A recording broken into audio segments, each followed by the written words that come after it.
Hello दोस्तों, हीरा यानी diamond दुनिया की सबसे कीमती चीजों में से एक है और यह दुनिया की सबसे कठोर चीज भी है। डायमंड इतना हार्ड होता है कि अगर आप किसी हथौड़े से डायमंड पर मारेंगे तो इस हथौड़े में छेद हो जाएगा, लेकिन डायमंड पर एक खरोंच भी नहीं आएगी। डायमंड असल में एक चमकीला पत्थर होता है जो कि प्योर कार्बन से बना होता है। इसलिए अगर आप जानना चाहते हैं कि डायमंड यानी हीरा कैसे बनता है तो इस वीडियो को बिना स्किप किए एंड तक जरूर देखना। डायमंड की शुरुआत होती है किम्बरलाइट के पत्थर को ढूंढने से, क्योंकि डायमंड यानी हीरे असल में किम्बरलाइट के पत्थर में ही पाए जाते हैं। इसलिए अगर हमें किम्बरलाइट के पत्थर मिल जाते हैं तो हमें हीरे भी मिल सकते हैं। साइंटिस्ट के अनुसार डायमंड जमीन से 150 से 200 किलोमीटर नीचे बनती है, बहुत ही ज्यादा हाई टेम्परेचर और प्रेशर पर। जब वहां पर मौजूद कार्बन के मॉलिक्यूल्स आपस में बॉन्डिंग बनाना स्टार्ट कर देती हैं और वह क्रिस्टल में कन्वर्ट हो जाती हैं। यह क्रिस्टल असल में डायमंड ही होती हैं, लेकिन वहां पर मौजूद सारे कार्बन की मॉलिक्यूल्स डायमंड में कन्वर्ट नहीं हो पाती। बहुत सारे मॉलिक्यूल्स एक पत्थर में कन्वर्ट हो जाते हैं जिसे हम किम्बरलाइट कहते हैं। इसलिए डायमंड भी किम्बरलाइट के पत्थर में ही पाया जाता है।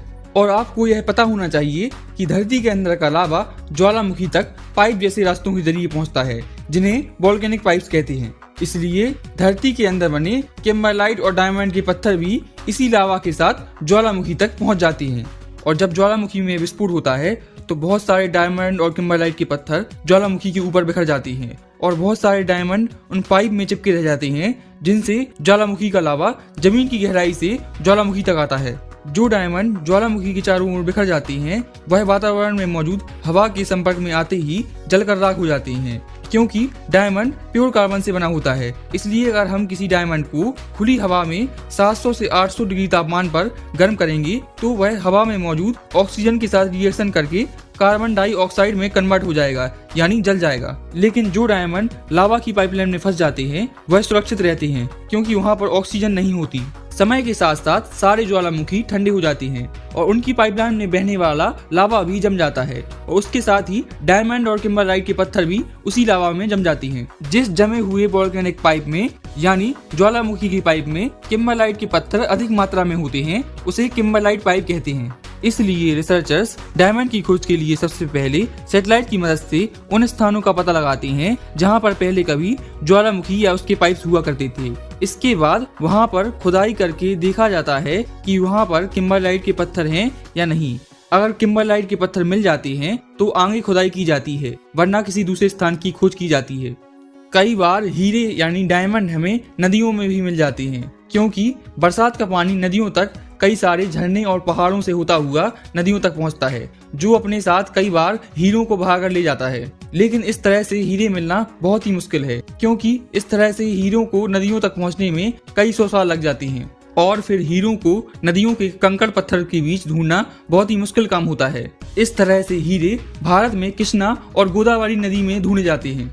क्योंकि डायमंड किम्बरलाइट के पत्थर में पाया जाता है, इसलिए कई बार किम्बरलाइट के पत्थर तक पहुंचने के लिए हमें हजारों फीट गहरी सुरंग बनानी पड़ती है या फिर बहुत बड़ा गड्ढा खोदना पड़ता है। इसके बाद मशीनों की सहायता से वहां पर खुदाई की जाती है या फिर ब्लास्ट करके किम्बरलाइट के पत्थरों को वहां से निकाला जाता है। भारत में इस तरह की एकमात्र माइन मध्य प्रदेश के पन्ना जिले में स्थित है, जिसका नाम है मझगवन माइन।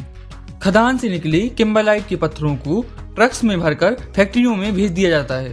फैक्ट्री में सबसे पहले इन किम्बरलाइट के पत्थरों को लाइन से कई सारी क्रशर मशीन से गुजारा जाता है। यह मशीन बड़े बड़े किम्बरलाइट के पत्थरों को तोड़ करके छोटे छोटे किम्बरलाइट के पत्थरों में बदल देती है, क्योंकि कोई भी हीरा एक ईंट के साइज का नहीं हो सकता।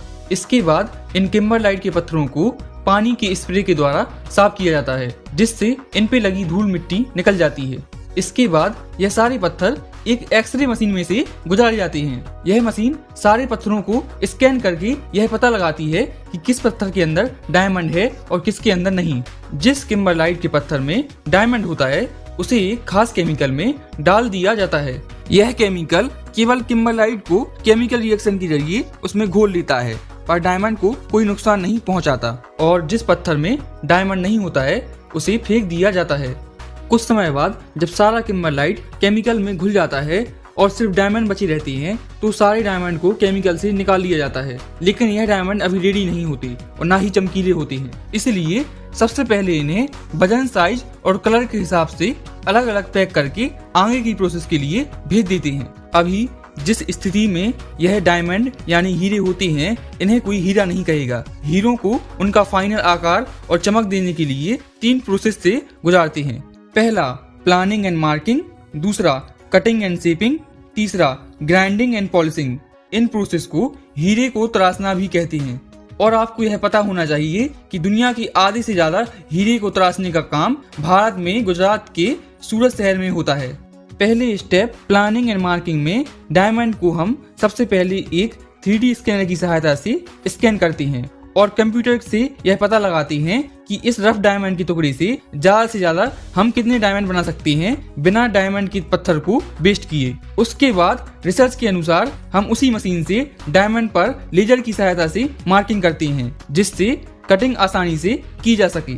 इसके बाद डायमंड कटिंग एंड शेपिंग की दूसरी स्टेप में पहुंच जाता है। डायमंड यानी हीरा दुनिया की सबसे कठोर चीज होती है, इसलिए आपने सुना होगा कि हीरे को काटने के लिए हीरे का इस्तेमाल किया जाता है, जो कि बिल्कुल सही बात है, क्योंकि पहले के समय में हीरे को काटने के लिए हीरा ही इस्तेमाल होता था। लेकिन आज यह काम बहुत ही शक्तिशाली लेजर द्वारा किया जाता है। पहले स्टेप में की गई मार्किंग के अनुसार लेजर कटिंग मशीन से रफ डायमंड की कटिंग की जाती है। लेजर कटिंग मशीन से रफ डायमंड को अलग अलग डायमंड्स के शेप में काट दिया जाता है। इसके बाद कटे हुए डायमंड ग्राइंडिंग एंड पॉलिशिंग के आखिरी स्टेज में पहुंच जाते हैं। इस स्टेप में लेजर से कटे हुए डायमंड की घिसाई की जाती है ताकि अच्छी फिनिशिंग आ सके। इसके लिए बहुत ही ज्यादा हाई स्पीड पर घूमते हुए पहियों का इस्तेमाल किया जाता है। इन पहियों पर भी डायमंड का पाउडर लगा होता है, क्योंकि डायमंड यानी हीरे को केवल हीरा ही घिस सकता है। इसके बाद इन हीरों को गर्म भाप से अच्छे से साफ करते हैं। इन सारे स्टेप्स के बाद यह बेशकीमती और चमकदार हीरे रेडी हैं किसी नेकलेस या रिंग्स में इस्तेमाल होने के लिए। यह तो थी नेचुरल तरीके से डायमंड बनने की प्रोसेस। लेकिन आज के समय हमारी टेक्नोलॉजी इतनी एडवांस हो गई है कि आज हम आर्टिफिशियल तरीके से हाई टेम्परेचर और प्रेशर क्रिएट करके लैब में ही कार्बन के मॉलिक्यूल्स के जरिए डायमंड बना सकते हैं। लेकिन इस प्रोसेस की बात हम किसी दूसरी वीडियो में करेंगे। अब बात करें डायमंड इतना स्ट्रॉन्ग और हार्ड क्यों होता है। इसका कारण है डायमंड के हर मॉलिक्यूल्स आपस में 4 कोवैलेंट बॉन्डिंग के साथ जुड़े रहते हैं। और शायद आपको यह पता होगा अगर आपने केमिस्ट्री पढ़ी है कि कोवैलेंट बॉन्ड दुनिया का सबसे स्ट्रॉन्ग बॉन्ड होता है और हर कार्बन का एटम 4 कोवैलेंट बॉन्डिंग के साथ एक दूसरे से जुड़ा रहता है। तो यह थी डायमंड की कहानी। अगर आपको वीडियो अच्छी लगी हो तो हमारे चैनल पर इस तरह की और भी वीडियोस हैं जिनमें हमने कई सारे टॉपिक्स को डिटेल में कवर किया है। उन्हें भी देखें और चैनल को सब्सक्राइब करें। मिलते हैं किसी दूसरी वीडियो में।